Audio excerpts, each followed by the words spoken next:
All right, sure. We've been quiet a little bit for this past few days. The weekend just seems to be every day.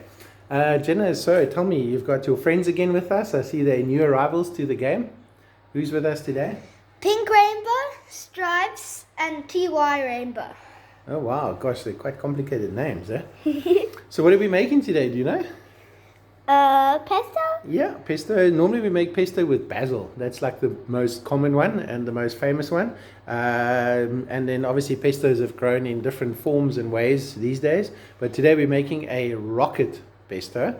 And before we go on, I'd just like to say to you, cheers. We are test driving our new beetroot kombucha that we made. What do you think? Cheers. Hey. Sure.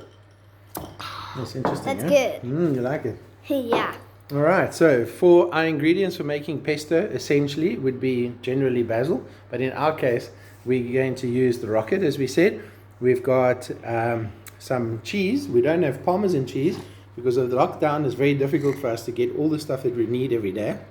So we just use some mature cheddar, a really mature one. So it's not far off.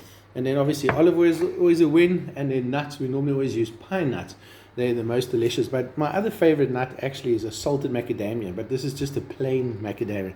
Obviously, we're going to use a little bit of salt in there to help that just to grind away at our pestle and mortar. The reason why we're doing it in here is because it's cool and funky. Yeah. And also because if we put that in a big blender, nothing's going to happen because it's too little. So we need more. And we only have a little bit left. So we are testing ourselves with ingredients at the moment. All right. So I'm just going to smash this in here. As you saw us the other day with our pestle and mortar, it works really well. It takes a little longer, obviously, in general. Try? Of course you can. I just want to get a little bit going here. So I put a bit of salt in there just to help with the grinding process and put a little bit more on top. And then we're just going to work that through. You see, it just smashes it nicely, eh? Makes it all juicy and It does. All those flavors come out.